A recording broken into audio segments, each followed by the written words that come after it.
Shalom. Hallelujah. Ja.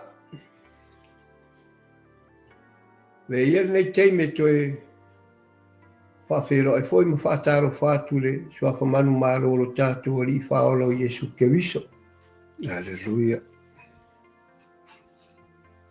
Whaataro whaatu foi le pa ia lasi o le tātua mawhatanga. Sua I sunga I au aunga tofia le tua I so se whata foi tauranga. Ai le ngata foi lea ia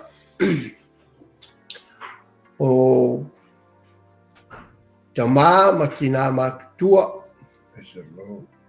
Lo lato lo pia pia I le aso ma le aso le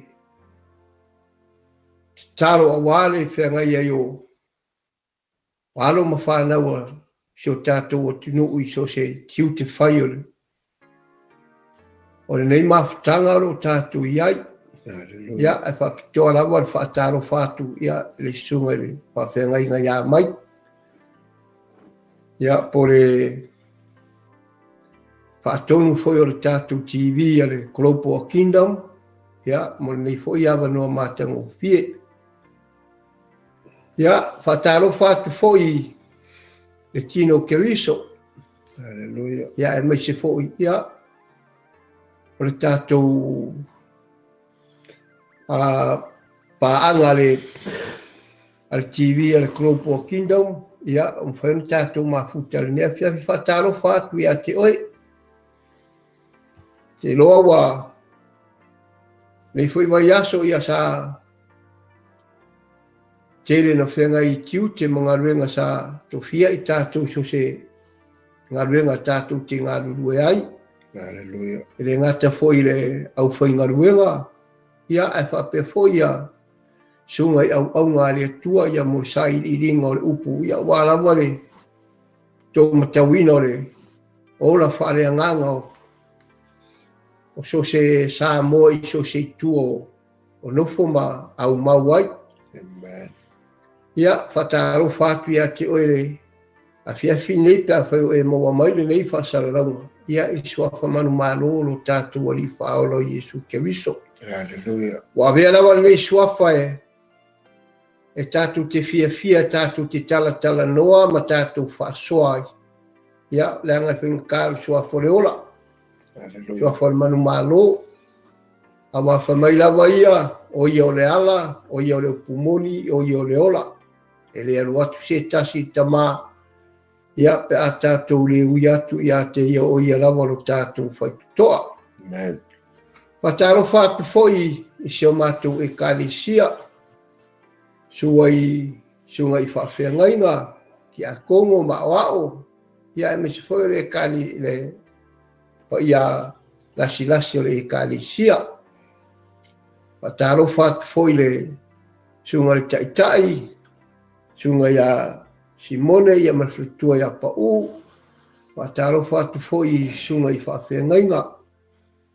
Ale Holy Trinity Church I New Zealand o Melbourne ia whapewhi Samoa ia Malalo Wellington ia te rol nea whiawhi ia la ato e whaawau atu foi le tautala noa la wam whaasoa ia le whionga po ia le atua. Hallelujah.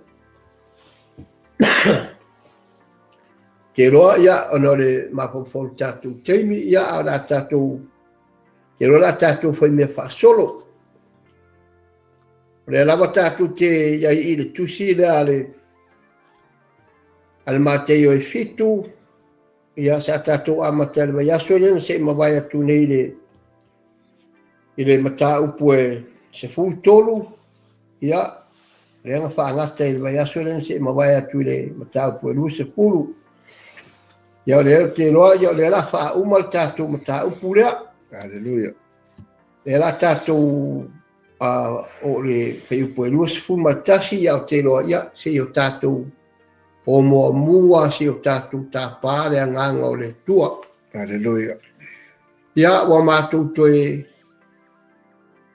whatasia le nea whiawhilo mātou o tua. Hallelujah. Te loa le nea awa noe le se awa noe e mauango fie. Yes. e te tonu o mātou roto le tua o le tua tāpena whai mea. Hallelujah. Sa e tāpena ina fo le nei awanoa, ia le ua maua le nei awanoa, ia e whaapea no mātou. Whiloa i mau au auna, ai maise o ia o le lasi o sio mātou o tinu pele o Samoa.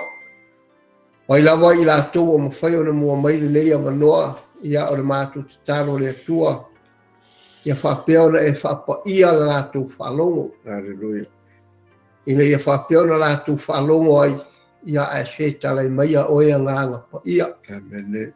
Mātou te talo ia iai lau whau unga ta mā, e ale lau upu lea. Amen. A wa o oe lawa nganga pa ia, o le upu. Hallelujah. Na e au mai e au ai, whaatonu, whaapoto ai i mātou, ina ia mātou maua lo wa mi tonu. Hallelujah. O i māua on tangata vai. Yes. Ai mā te whaalango atu i o au. O oe lawa nganga pa ia, e te au mai e upu i o mātou ngutu, e mātou te tau te tala ai. Hallelujah. Papa ia i o mātou ngutu. Amen. Ranga o le la mātou tau te tala i lau upu. Amen. E le mawhaina mālo le li o le laulangi. Yes. Ranga e tau mawhaia le li o laulangi ina i aua nei tini ma tau nuu lo mātou whamoe. Hallelujah. E ala i le ola e whamabau.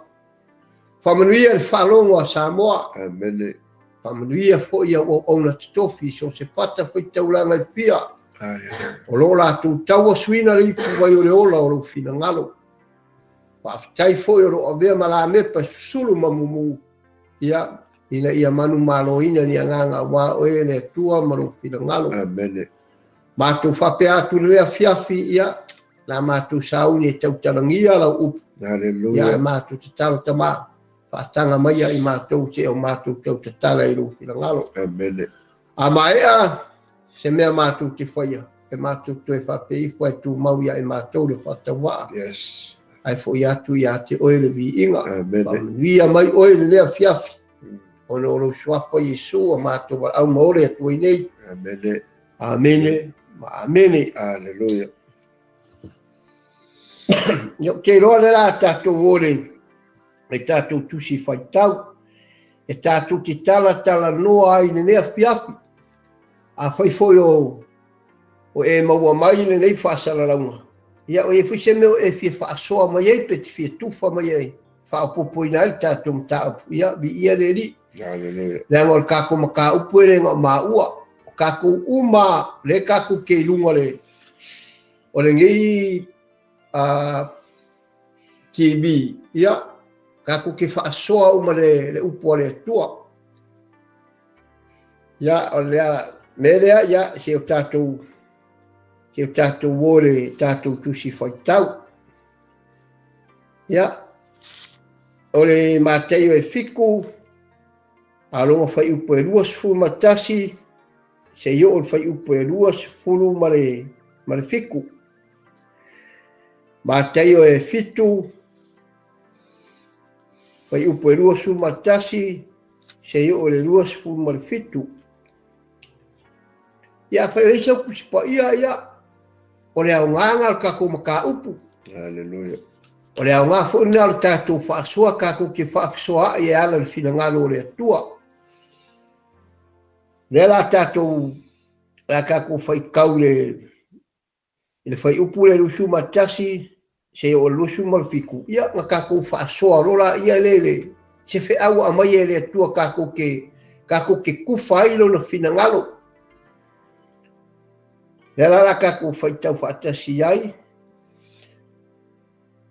E le sa o atu i le malo le langi i la tō uma o e whai mai i a te au. Leli ie. Na o le na te whaia le whina ngalo lo tamā o i langi. E toa tele i la tō whai mai i a te au i le aso. Leli ie. Mātou tele i perfecta e i lo i ngoa. O lo i ngoa fōi na mātou studia ai te moni. O lo ingoa foi na mātou whai ai wāwenga e tele. O na o tau tino atu lea i a te i lātou. O tele i loa lava o tou. I nāo e se ia o tou i a te au. O tou e whai a mi o reanga. o le nei, ai se whalongo ia upu nei ma whaia ia. O te whātu sa ina ia i tangata poto, wana whaia lo na whale i runga o le papa. O na tō mai lea o wanga, o mai fo i tā whenga, wangi mai fo i o matangi, wa pesi mai lea whale, ai li pa u lawa ia. Awa wa whawa ina i runga o le papa. Ai se whalongo ia upu nei, ai le whaia.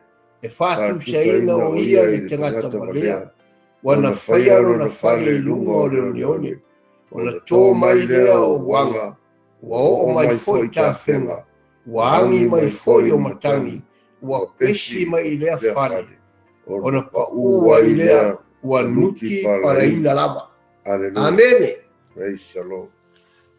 Ma nei ai o ne kusi la kako kalkalangoa ma kako whaasoa ai. Hallelujah. E kere foi na whaasoa le telo au ngā lea tua.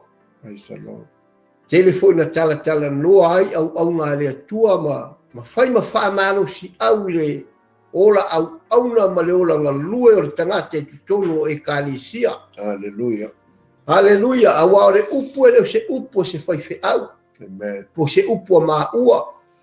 Po se upu a se awao, po se upu se tia a kono, po se upu a se silawa. O le upu o le atua. Hallelujah. O le upu o le atua le tātou te tala noa iai ma tātou whaasoa ai. Awa o le tele o le popo e sua ele lolo. Amen. Pe o le mena le tātou tātaro. O le mana ia o le whai upu lea. Ali ala usunga le whawhera ngau. Upu le whawhera mai. E le sa o atu i lātou le malo o le langi. I lātou uma o e whai mai i a te au le li ie.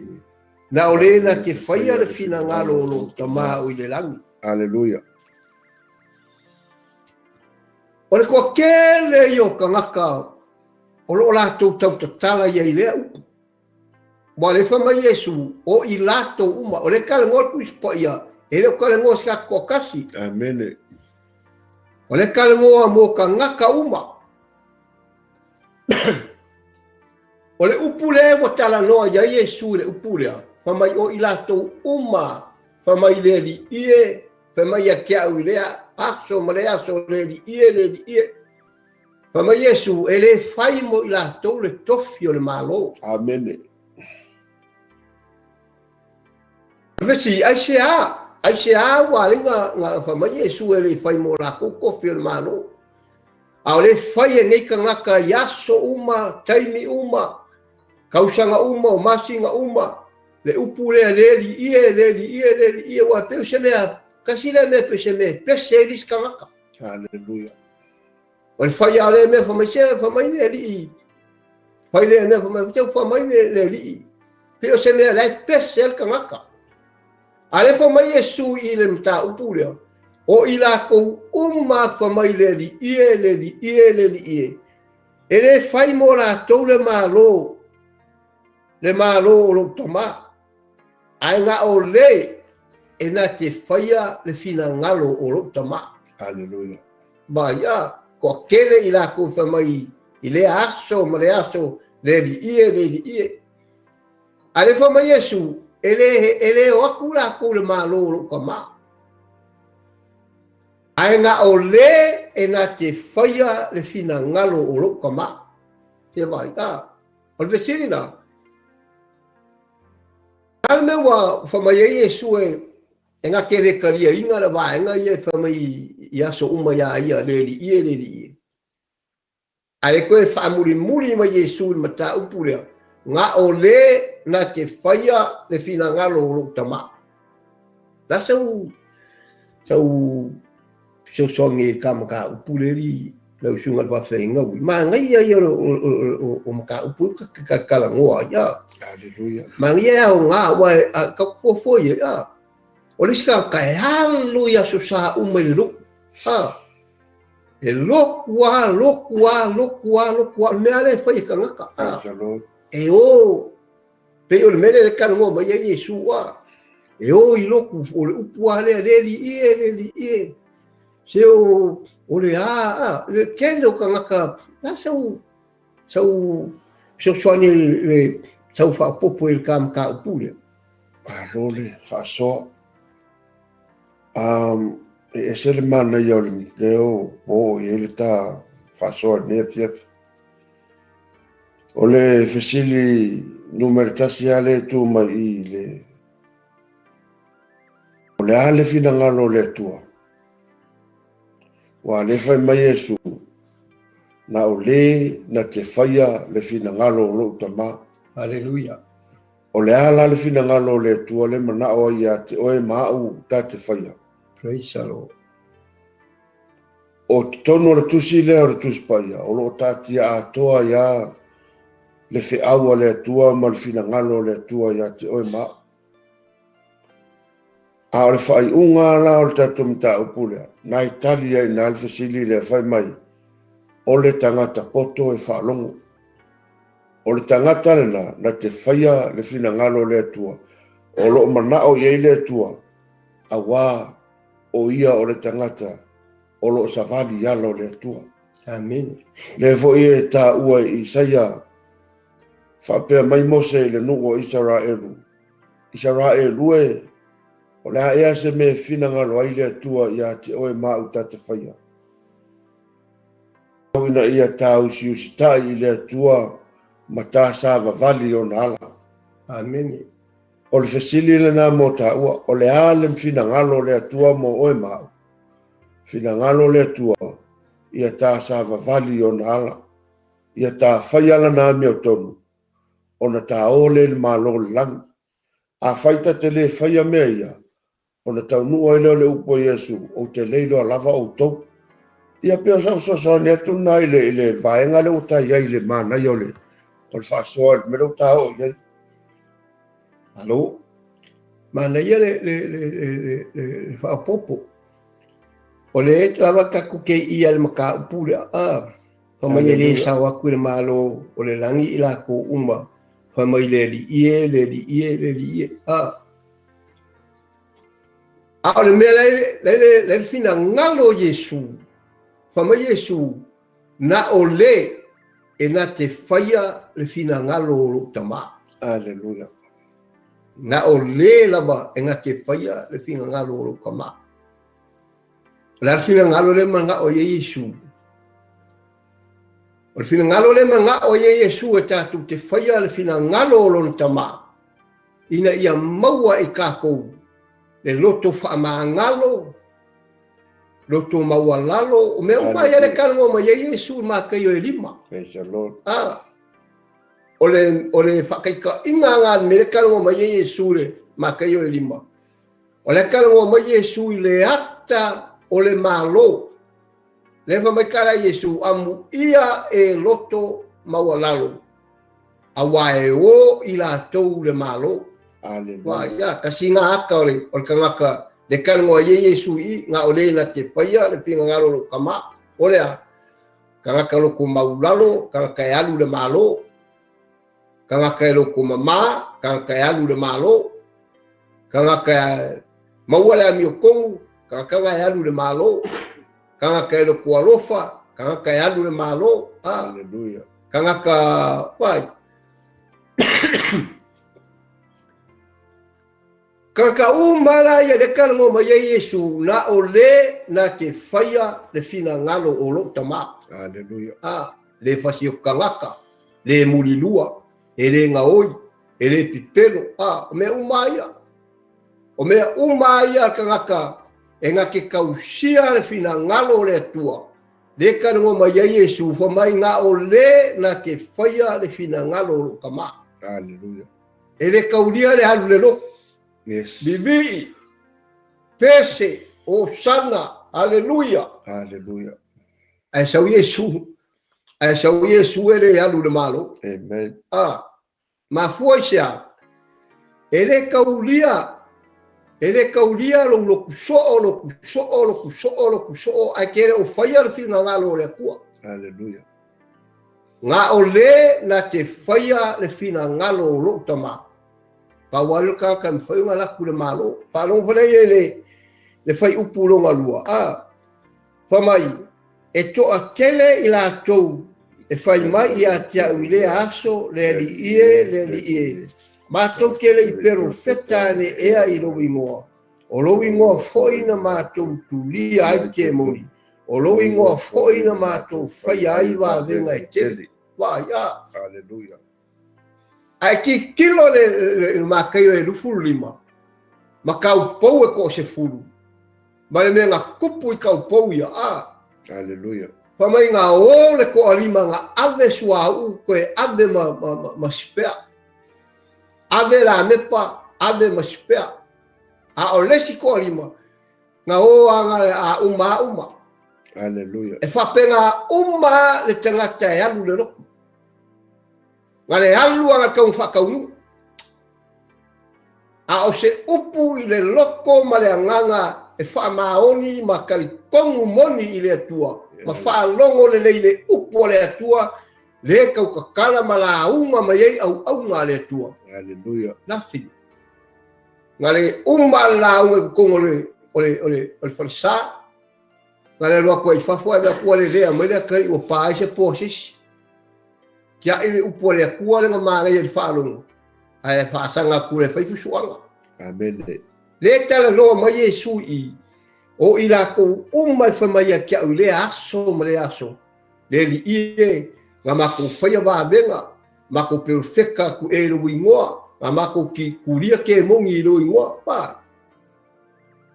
La sau se sau lava kai ko unga ia ile. E whinga ngalo le o Yesu e whaalia I. Ha. Whamai ngā o ngā le whamai kala Yesu e ko akele I lātou e whamai le li ie mātou kele I perfeka ku ea. Kele o mea a. A o mea umangi o le kusikusia ma wha mau uma Yesu a. Hallelujah. E kupu le kaimi o le la koe a whio ma Yesu. E kupu. La mea kwa koe e kupu. A wafo e le kako ke no le e le ma whai ngā a whio ma Yesu. O ke mua kua kamaya. Hallelujah. Se wa ungo perfeka ku fea, wa ungo whaia le wa benga, wa ungo whaia umarunga ruingoa. E langa kupu I kau pou e ko spuru. O le kaimi wa, sawa le alanga kūrunga keu a kōra me po sauwha ko a whaiawa. Ai ko kū I whakaraka langa o ma le whakua kua ma ngā lulue whakua kua ma au aunga karikongu. Whaia so se mea I kongo le kālesia. Ngā lue whaamaongi, au aunga whaamaongi, kau kua ma le whaamaongi. Hallelujah. Nala menga o ai, saulo Yesu, wa lava saungia ma lava kāpenga inga le tangata o le atua. Hallelujah. A whamai kala a kangakanga o ma samasalo. A wa le kelenga o kaka au aunga le keminye. E oi ko kongo loku e o ma samasalo le o kalikongu. Le la ka ko whaalongo le upo Yesu le o whetala I. O ko mai ko ke pero wheka mai wa sa mako whaia ia wāwenga I lo ingoa, mako kuria ke mongi I lo ingoa, mako whaamalolo mai I lo ingoa, me umaia. Ai e tātou malama I ka kou o ka ngaka ke wisiano ma kakalolo. Ele o e kele alu le malo le langi se ingo se loku. Hallelujah.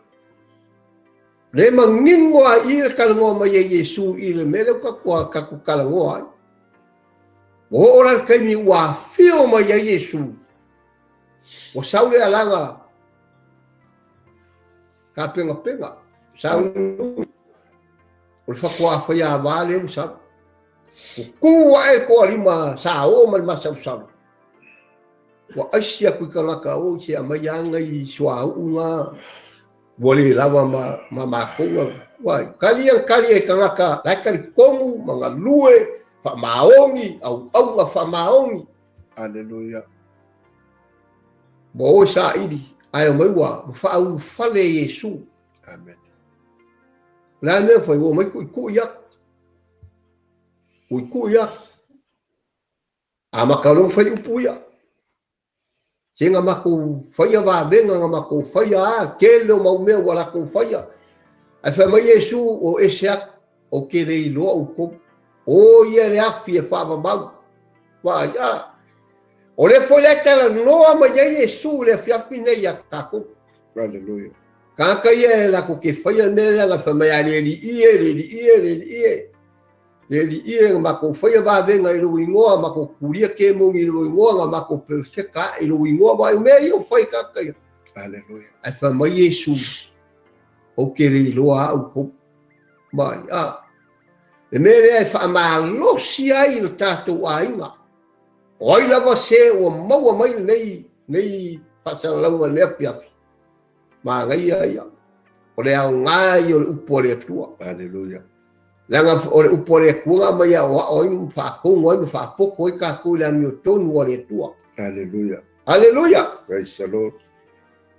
tasa u fa popo ye lo sunga fa fenga ui Hallelujah. kam ka upule lu fulu Hallelujah. Praise the Lord. ka kiri o me la ka diskam ka upule ma ngai ia Ma na ia le mele wo ele fa solonga ne fias.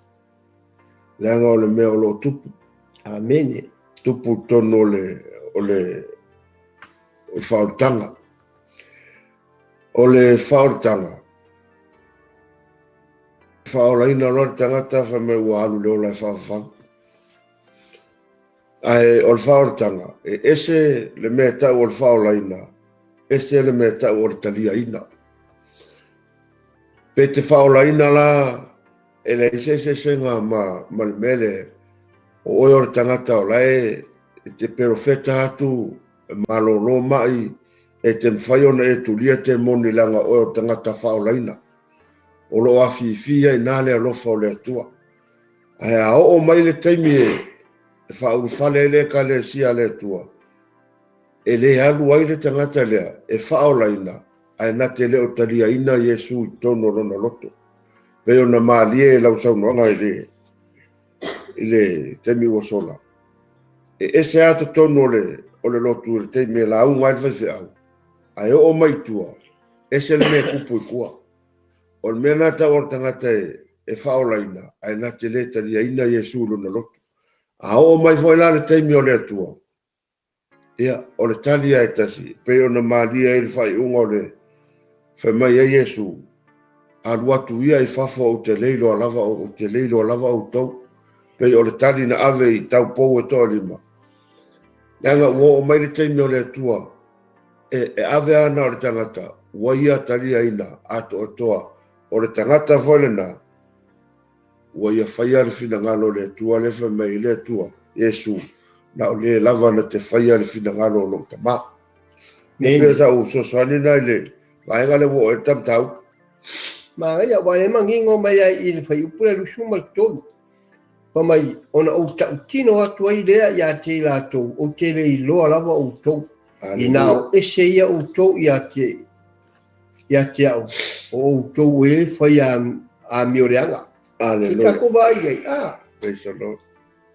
mangingo ia upu ma a fionga le tua aka ko anga le fai kau ma e sa ili le upu le atua o ke fa ke malama Hallelujah. ma e loa ma e mangingo ai anga le kele o kako o si ka o loko le ren ku spoia Amen.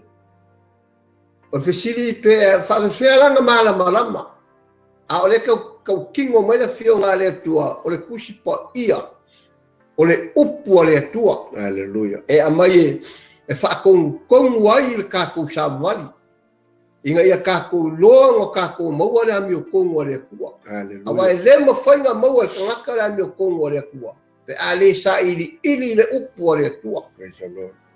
a e sa ili le upu le tua o ke whako ke manguia Hallelujah.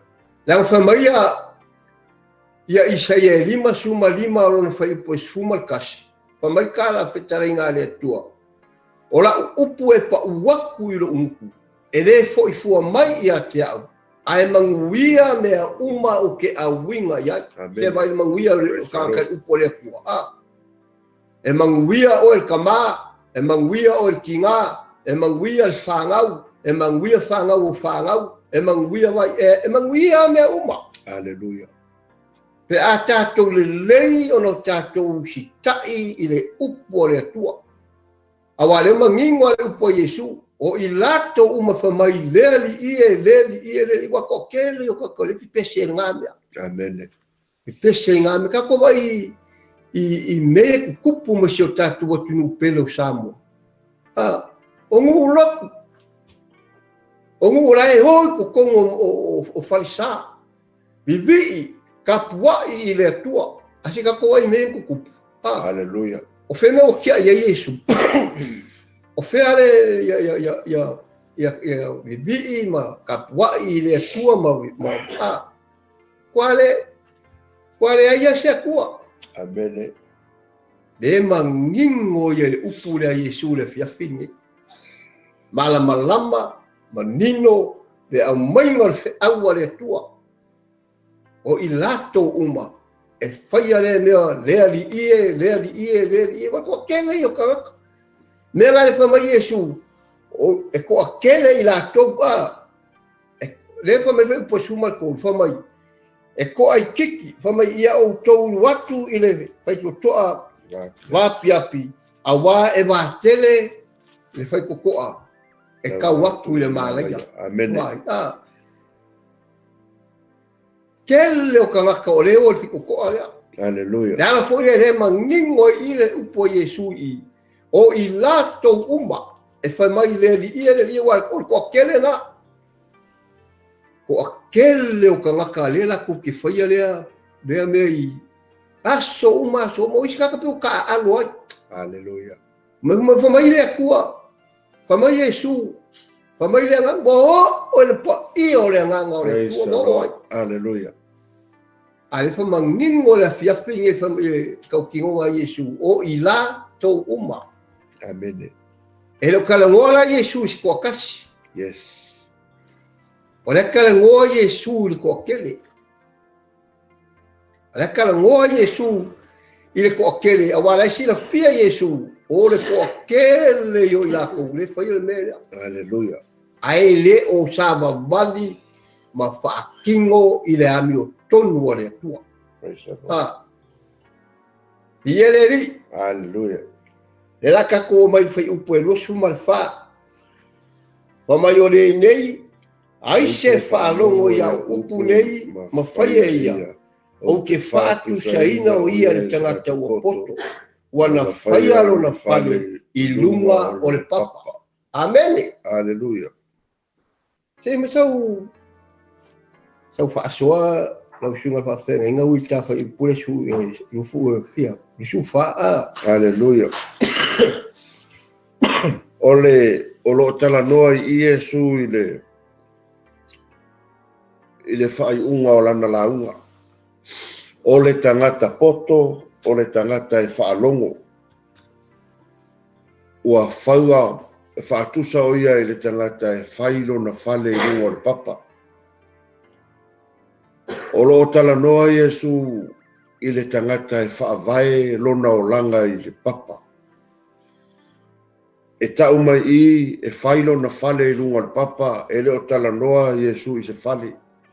Na e tala noa Yesu i a te oe o au o le tangata o lo o whai ma whau lona o langa i le upu o le atua.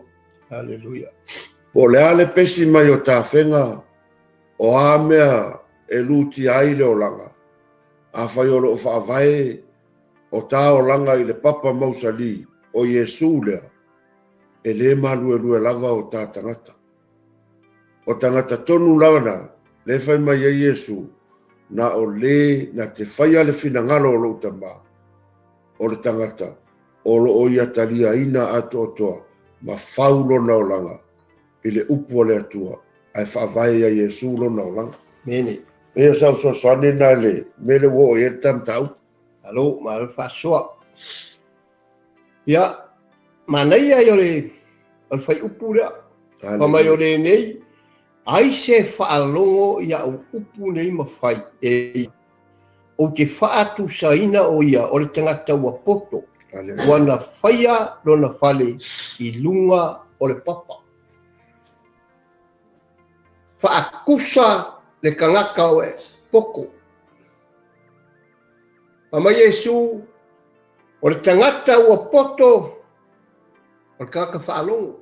Hallelujah.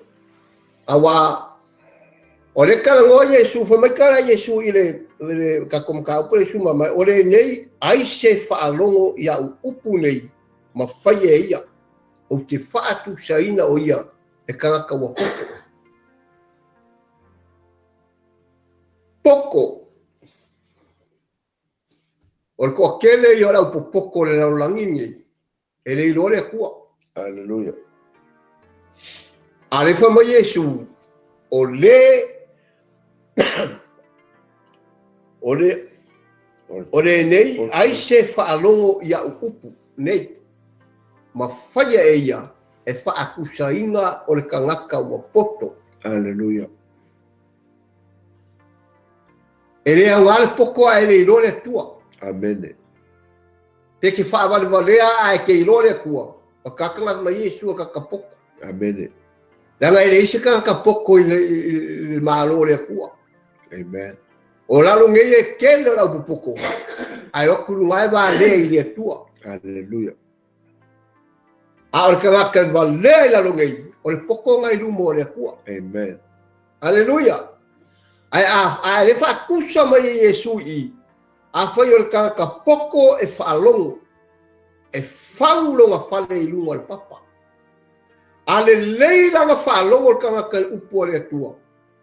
E le whamaikara Yesu, waka ua o ia o le kangaka ua poto. Ua whaulonga whale i lumo le papa. A le leila kako whaalongo, ma kako uska i le whinga ngalo le tua.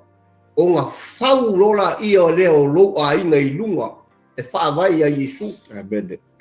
O le a inga la e whaavai ronga a inga i lunga, o Yesu. O le a inga manguia nga. Amen. Hallelujah. Langa o le upu le whale, le kala ngoa ma ye le kuspa ia. O le upu ngā whale, o le upu ngā a inga, e ade a inga. Le upu ngā whale, o le upu whale, o le upu a inga. A le whamaikara Yesu, o le kangaka poto e whalongo, ua whaulonga whale i lunga o le papa. A pesi mai la makangi pe angi mai wha, e le malue lue. Aisha, langa o le poto na whaavai. Ai kango le whaavai lo a inga i lunga o Keriso. O se a inga manguia. O se a inga le lei. O se a inga mautu. O se a inga le lei o na whaavai. Asia, langa le whaavai lunga o Keriso. O le a inga ngā, po le whale le karongo ma Yesu, ho ma Yesu, o le tangata poto e whaalongo, e whaulo na whale i lunga o le papa. Hangi mai makangi, pesi mai a whae le maru, po le ale kele me whawhikauri, po le ale kele me whengaka, po le ale kele me vesi mai a kangaka ki oi, kere kai anga e pole ai. Amen. Aisia, langa le leinga whaavaero a inga i lunga o Keriso. Po le ala kele me o ngai o inga kangaka. Po le ala kele me o kele o upu makala kangaka ia ki oi. Mai e vale vale lale luaku. Ai fui la alu e aleluia. Ai fui la alu e o sanga.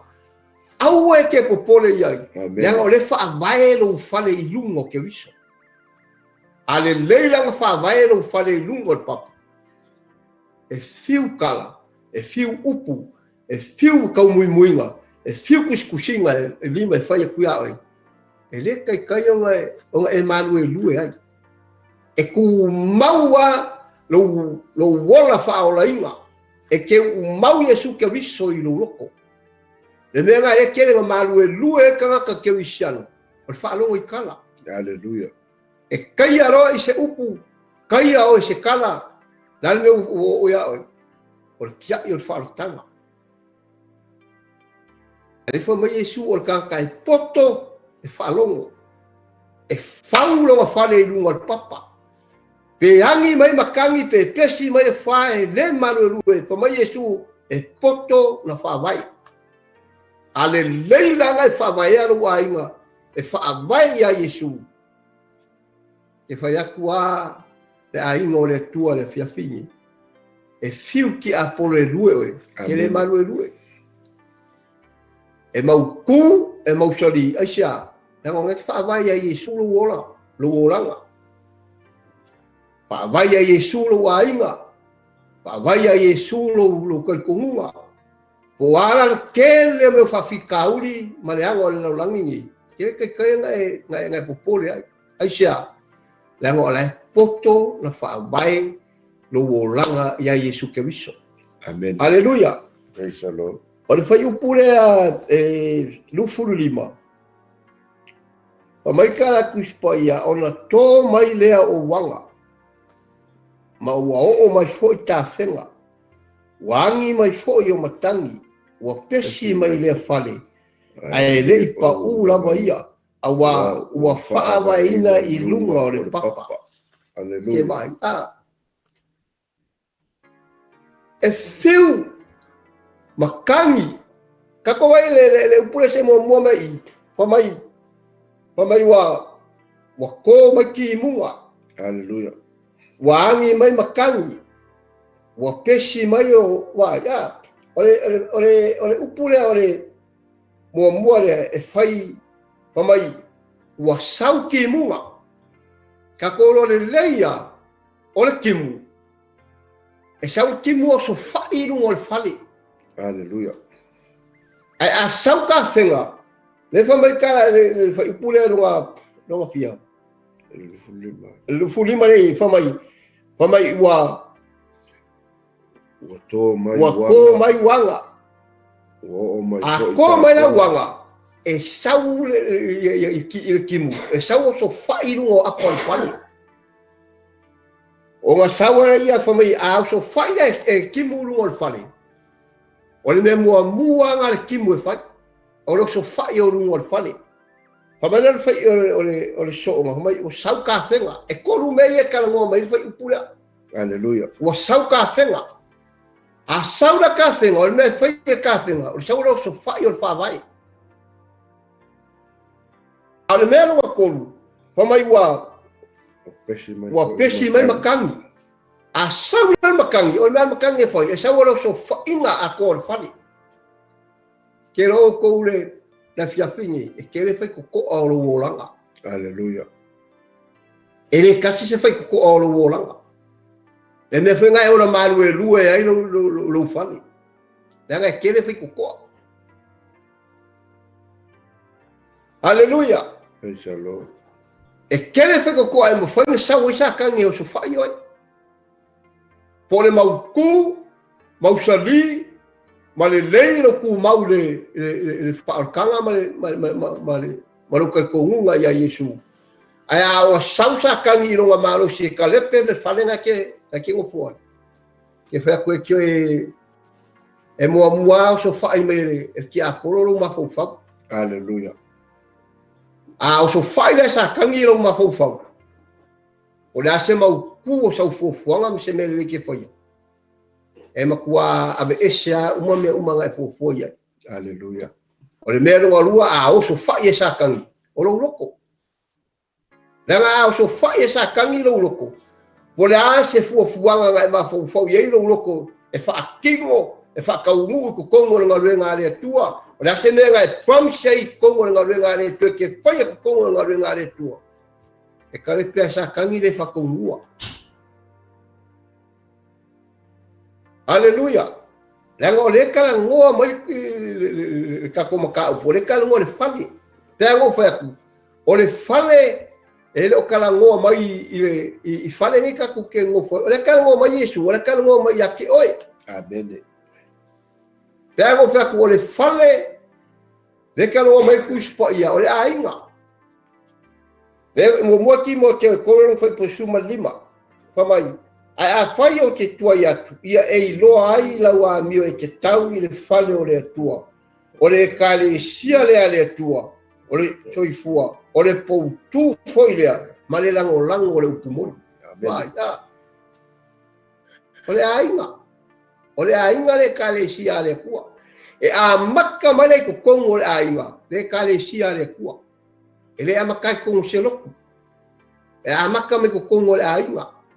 Ale lei nga whaavai mai le ainga. Ke wa le ainga. Kuso le kale sia le tua o le ainga.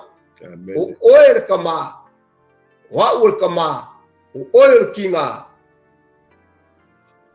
o ka uanga fa vai ele kalisia la ngole kelo ka ko e ole afia o casino o pinko a kia e kama ki le fali o fe silga e fa ave fea la fa vai ele kalisia la Yesu ale lenga fa vai ele kalisia a Yesu como aiwa e o mai foi ko kongo le roku e ko ki ainga vi fa ko amen la foi ngalenga maka mai ko kongo le ainga le kalisia Yesu o le ekalesia la Yesu a maka mai kongo le ainga e renga ka inga mauku e mausali e le leyo whaavai e le koe whiki nga ainga vi te koe whaisina Hallelujah. aisia ranga le a maka mai ko kongo le ainga le ekalesia Yesu e le a maka kongo se loku ranga o kele o kakou loku a yoki le loku aisia e le usika i le upu o le tua ma ele o faia mai foi kongo le ainga le kalisia ngo wakulola ia le kongo lo pauli me o ai la sa fa mai le si ale o faia ku kala sa fa mai le si e vai ko koringa la le ia vai mo se mai umi a o nga ofu e vai se kalisia la nga fa mo ku le Yesu le ai ele se kalisia nga Hallelujah. le nga le sa o sa kangi sa ki mu nga fa mai kala Yesu ai ngofo mai le leia i upu ia kango mai le kuspa ia na fiafinga mai o sauanga o sauia ia kafenga o sau makangi langa ia kai me makangi ai ka ko savalima Hallelujah. e kai me e lo wai ka ko fainga malanga e kai me sabilia ai lo ka ko savalima ai ki fa mo ka ko ki fa mo ia Yesu Kristo langa ia le papa mau kuo ka ko wola ale leila nga fa vai lo ainga mo lo ainga ya Yesu Kristo o ke fa ko si ainga manguia ko fo Hallelujah. le au nganga le upu mo finga ngalo le tua le ka ko ki kala ngoa le fiafinga le ngol makangi o wanga o lo longa fa penga uma le fa ki o ka ko va la ngole ka ku ki o le va e kai me so wai e kai me e malu wai e kai me fiangiang ya fa penga fa ngole o le olanga au nga me le olanga nga lua ka nga kai le tua e kai me so wai ai o manatu mo langona awai ka ku ki fa ngona ka ku ki fa ngona ya Yesu Hallelujah. awa ale lei ma mau ku nga fa vai o ka ku ainga mo ka ku fale ya Yesu Kristo ele kai nga mo fai le makangi o nga fa kia ka ku foram asia la ngole so e ko fa Yesu lu mo ka mo le ba Hallelujah. ka ko vai kai mi nga o ia so o ma Yesu wa ta ko fa Yesu lu mo ana yangi no makangi yangi mai le fa mo o yo la ka o ki wo fa mo mo Praise the Lord. ke fa fango ku ngo fo lu mo le wa fa kia ba ya e fa penga uma le ora au ngol ka nga kai le ku e ora ke me fa kia ai i ki nga mo fa karo lang e fa man ku le ku Hallelujah. ai a fa ia le me ro ko ka nga kai ya ele man ku ale ku se iwanga nga wa fa kia le va amal fo long wal fali wa ai lo la ia le fa pe oi peli ie o ka salamo ana ri mami o ke salamo ai foi ia le me kwat ai fa ko fo Praise the Lord. ia le ri la se fa ko poi lo suwa fa fenga le o kala ma fa o kam ka Hallelujah. Wow. Salo fe wa o si u yo tau ma ngai mele wa e wo o ye tam tau o le fa vai atala no lo le fa vai aka ko kilo i fai ngo fa le sa mo le mea le mo fai awa a mausa li le fa vai o le fale sili aku o malos e kala ngoa mai la Yesu i o ia o le fa vai mausa li e fa vai ai le o lango o kangaka ke siano ma leo langa o tangata whaolaina. Amen. Wei foi o ngā mahalia ai i le whekalainga Iesu ngā whai a peke. O kia ki ae lau e ka le sia i lunga ngai papa. O le ainga, le epe o na mahalia lau saunoanga. O le ainga, o le e ka le sia whaina le atua a Iesu le mga awai. O le e ka le sia o le ainga e whaavai i a Iesu. A le leile tamā e pei o le māngai o le mele o iei. E sau, e mua mai lava le kimu e attack le kaualunga o le whale. O vea, e mua oso le kumu wa. A le leila le kama, o ia o le whaavai, o ia o le kumu o longa ainga. E sau le kimu i lalo le whaavai koe oso longa kongu. E le koe marua langa o lewa o le mawhai e le kimu e whainga kāia mawhita o ngā attack le kumu o le whale. O le ainga lai whaavai, o le tamā e whaavai le atua, e whaavai fo ilo na ainga i le atua, e ngā ke ave fo ilo ngā ainga, e ngā ke kai i ala o le atua. Ma le mea le fina ngalo a Iesu, o ka ngaka kongu ia, o laifa mai e Iesu, na o le na te whai al fina ngalo lon tamā. O ka ngaka kongu fo ia, o le malo o le atua, o lo sa ili mai e Iesu, ni tangata o lona malo. Mene. Pea o sa uso soni atu nai le whai una taupu. Gaia ka se papopo. Ma ngaia ia whai upule lufulu ongo. Pamai ai se whaalongo fo ia upule. Ai le whaia. E whatu sa ina o ia le tangata walea. Aleluia. Nana whaia lo na whale. I lunga o le onioni. Aleluia. Praise the Lord. Aleluia. Ai se le whaalongo ia upu nei. Ai le whaia ia. O ke whaku sainga le kanga kawalea. Se vai le. Po le ale poko i whio le kanga. Ale whama Iesu ale whaalongo ia ngā upu. O ka ua le kanga kawalea. Amen. Wa ngā whaua no ngā whale i lunga o le onge. Wa angi mai makangi, wa pesi mai a wha. Lai me woa. Wa kawhea. Amen.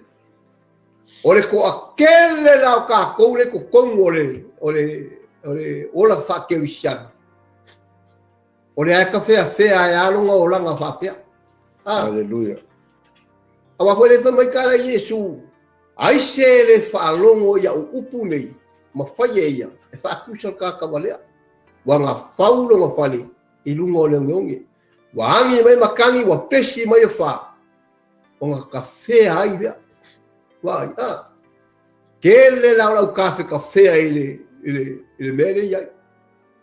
Ma fuasia, anga le whama Iesu e a whaia le whaalongo i anga upu ma whai. Aleluia. Ia, wa whaakusal ka kawalea. Wa ngā whaulo ngā whale i lunga o le onge. A pesi mai la makangi wa angi mai a whau ka whea. Aleluia. Longo winga le ko a kele lau kanga kei le whaalongo i upu nge e Iesu. Longo winga le ae ka whea. E sa vali ai runga lau wala.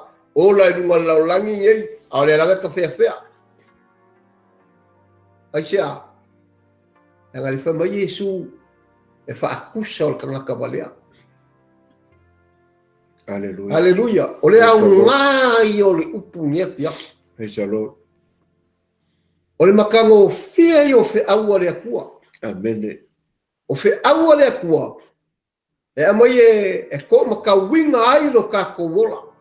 Aleluia. Langa ilo koe mamao, le wale whaiko koa Iesu moro nga koe a pio mai. Yes. Ele koe mamao. Le aise mea o le laulangi ngai kako kele o wa iei ele o kupu. Aleluia. Kupu mea uma. O iei kaua. O iei mafue. O iei lolonga.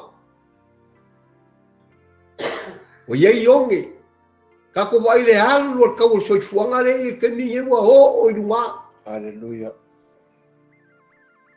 Ai le ngaka i lea. Le aise me le laulangi ngai kako kele ko ise o fi le mu. Amen. Aise a. Anga lela ka umu upo ku spoia wala ka umu wala anga le fionga le tua. Hallelujah. Dei semere e kupu roi kemini on ka ko rorea wali foi to ala wa ia mo longa koe pio mai. Amen. Waila se fa longo ya upu nei ma fai ia. O ke fa akusa inga o ka ngaka poko. O fau longa fale ilunga le papa. Ai fa mai Yesu o ai se e fa longo ya upu nei ai le fai ia o ke fa akusa ka ngaka malea. Wanga fau longa fale ilunga le ngonge. Angi mai la makangi ma pesi mai fa la me fai o kafea. Kafea o ka ko langa. Te Afrika ko kele fa maongi le tua. Maka ko usika ile upu le tua. E fiu wala makangi ma fai lue oi. Ai mau sali lo wola au na malo wola ka pua i le tua. E muri ona to mai lea o wanga.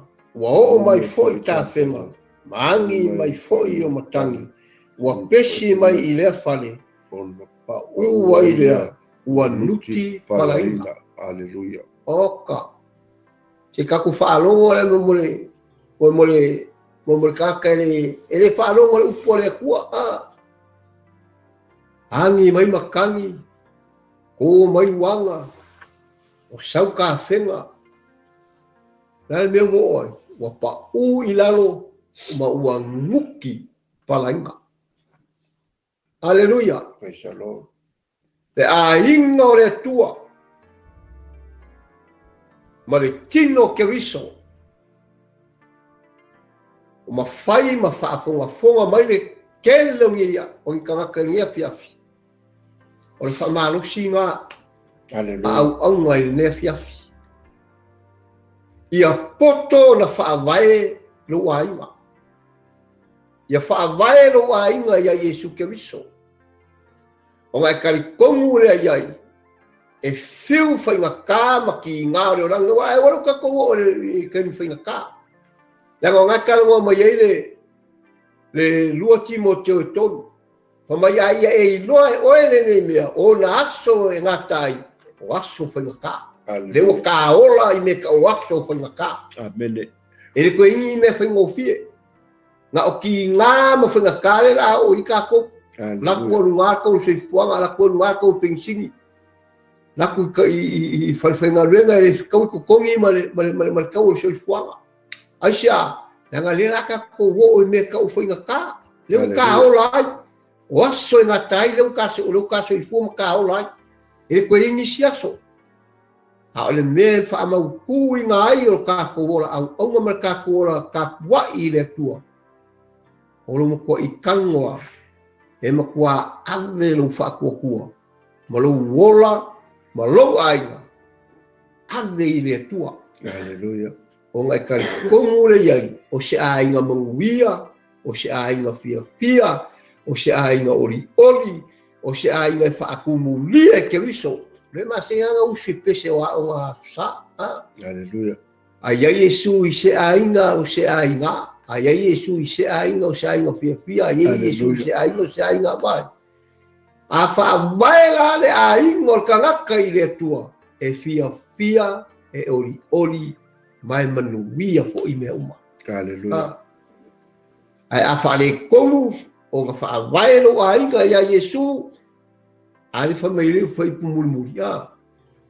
Angi mai makangi pesi mai fa. Lá me oi. Uma kwa nguki para inga la. Hallelujah. Awange nguki para inga lo wol fale nganga. Amen. Awange nguki para inga lo kalkunga. Hallelujah. Awange nguki para inga lo wola au anga ile tua. Hallelujah. Ai fa manguia le tua. Ma ia makuasa sa maku ele tua. Fa mangianga. Ele ka ngā lue ma au aunga ma kausi le whina ngalo le tua. Hallelujah. Ia o le fa malosi ngā mo ka ko ainga nia pia. Amen. Isa fa popo o sunga fa whenga inga ui.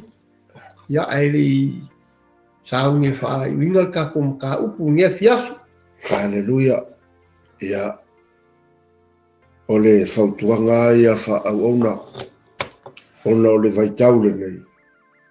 Ua kele ainga o male pelepe. Amen. Pe o mali ai upole ole fai unga tatou tusi. E lele lei lona whaavainga. Amen. A lele lei ar whaavainga o leo langa o le tamā maritina e o mai fo ili whanau. E lele lei a. Le whale la le whai mai ila ia leo le tusi. O naangi mai leo le matangi. Ua nuti palaina. O langa neu tatou wola ai o le te leo o tangata sa i tonu al whaotanga u toi fo i tua. Hallelujah. Tele fo i o ainga o lo male pelepe le temine ua le lopo feo i le tamā anu tina ai le eise ai le loe le whanau le mea whai. Ar whautuanga wha au ona. Whawai o tātou o langa ia Yesu. Whau o tātou ainga i le papa mausali. Ona le mawhai le ti apolo langa o le teimile nei. Ua saule li o le laulangi le mea ngatai. Amen. E leo te sa vali fo i le li o le laulangi ua i loa e sātani. Ua pu o naso. Hallelujah. Ao o le ainga ia e mausali lo na whaavai ia Yesu le papa o le ainga fo e na e le popoli. E le malua i teimi nei o whaingata e pei o na malia e le sau noa ngarau ale au ona. Ua tātou i tau, o tātou iai i teimi o whaingata. Ai whawheo no tātou manu malo i whaingata. A au tātou mai Yesu o le papa mausali. E le ai ma se mea tātou te pole ai. Amen. Mai mauti noa foi. E tātou te sau mātu i le ola i whawhau. Amu ia se tamā o se tina e ulima whātasi mar whanau. Praise the Lord. I le ola i whawhau. Ai le hanga le ora tina mar whanau i le ola i whawhau. Ai whiuta mai tau e ea. Whamalosi whaau ona i atu o nea fiafi. Whawai o tātou o langa i a Yesu. I ona tātou le pole a le se mea. Ia se toi whaopopo atu le ta upu le nea fiafi. Ia whamanu ia tele le tua i lau whafonga. Mene. Ia. Samoa. Walau whafonga anga le nea fiafi. Hallelujah. Ia. Te loa. Tau nuu le si ui o le tātou mawhitanga. Hallelujah. Ia. Au se whamalosi au. Mo oe le ainga o le atua. Ia kaku whamalosi. Praise the Lord. O le whaitoa Yesu mo lona toea whio mai. Amen.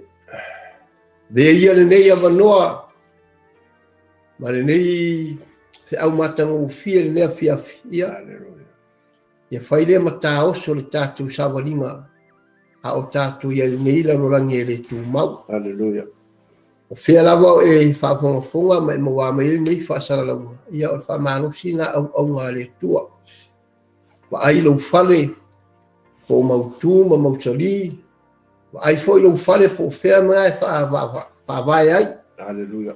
Al fe au mo oi la fiafi ni ia fa vai lo fale ia Yesu Kristo. Hallelujah. Ona fa mnuia mai leo le tua ia te oi le fiafi. Praise the Lord. Ia fa taiatu au sunga fa tonu ia mo le ia no mata mo fie. Vai foi no mo le ia no e. Watu e foi se whaasoa, ia, e langolango atu i foi, ia, i le tele ma le matango fie. Ia, o fe au matango fie, ia, o whaapeo na whaasarara unga i runga o le tātou TV al Global Kingdom. Hallelujah. Ia, whaafitai atu i foi, ia, i le tele o i la tua whai ona, mo se avano e mafuta mai e nea fiafi. Te lawa, ia, sanga whamania tele le tua. Tātou toi whero ai foi vai aso fou. Ia, pe atu sai, ia, malifina ngalo le tua. Hallelujah. Ia, o te roare, o le vai aso fou. Ia, le la tātou tala noa ai foi. Ia, ili whi au le malo. Haleluia. Se o tātou talatala noa i le nawa ia so fou, ia, pe au li atu i le rofa, ma le anga le lei o le atua. Amene. Le anga o le au tū la ma le wha moe moe ale nei TV, ia vele Ropo Kingdom TV, ia e whai mala mepa e wha susuru atua i, ia le tala o le au o le malo o le atua. Haleluia. Ia, whamanuia fo i le atua ia o tū sunga i whaapengainga i so se whata fo i tauranga i pia. Whamanuia fo i le atua ia le nofa i nalo malu o fale ia nai tamama nai tina matua. Haleluia. Ia sara ia il whamanuia ngā le atua ia te utou tamama tina. Ia i fo i whamalo ngā le atua ia te utou. Amene. Ia, tātutu e wheloa ia tiri fo i le nawa ia so fou. Ia i le rofa mareanga le lei o le atua. Ia te tua iso o tu soifua ia maso mauola. Ia tātu ti toi wheloa ia i le rofa mareanga le lei o le atua. Nei tu la te roa ia. Sa uni le sunga le whawhenga ia ui ia mo le whamaya ina o le tātu matanga. Ia, toi fo ia tu le veinga ia te o Hallelujah. Awa o e lava na e whetalai mo i mātou le nei a whiawhi e mātou whalongolongo. Oh, i whalaka. Whawhetai ta mā i le whiau. Hallelujah. Manino ma le whiau toa na e tape na ina mo i mātou le nei a whiawhi. Hallelujah. Wa mātou iloa, wa mātou mautinoa, wa na o e lava e mātou te malu ai, wa na o e foi o le papa mausali. E whaavai ai o mātou o langa whamanuia, iau au auna o ro no pia i so se tu o le nei lalolangi a wā oe malo fina ngalo wha manuia foi ia le whaafonga alo watunu o le nei a fiaf e iai lo manuia i stoi utaia o toa o ilunga o tapua ia whaiva o alo ma whanau o lo watunu e sili lava lau wha manuianga i le au na marfartua ia e ona nei au nanga o mātou whaleo ina i lo fina ngalo i lunga le ea ia maua pēr whaunga i la ua ia iai fo i lo manuia i tono le ainga ia au lava ia lo la au na i mo oe mo lo fina ngalo mātou talo ia whamanuia o ia i mātou nei a fiafi whamangalo se whale tono au na i le whaleo ina o lo fina ngalo, mātou wole le nei a fiafi e ui mawala ia Iesu lo mātou whaola. Amene, amene. Ia, nasa moa, e whamalosi mo tātou ainga nea fiafi ia tātou tue whino ia, i le rofa maleanga le lei o le atua le nawa ia so fou, ia te tua iso o tu soifua ia maso mauola, a nei tu la ia whamia tere le atua o no Iesu. Amene, amene, ia paso i pua.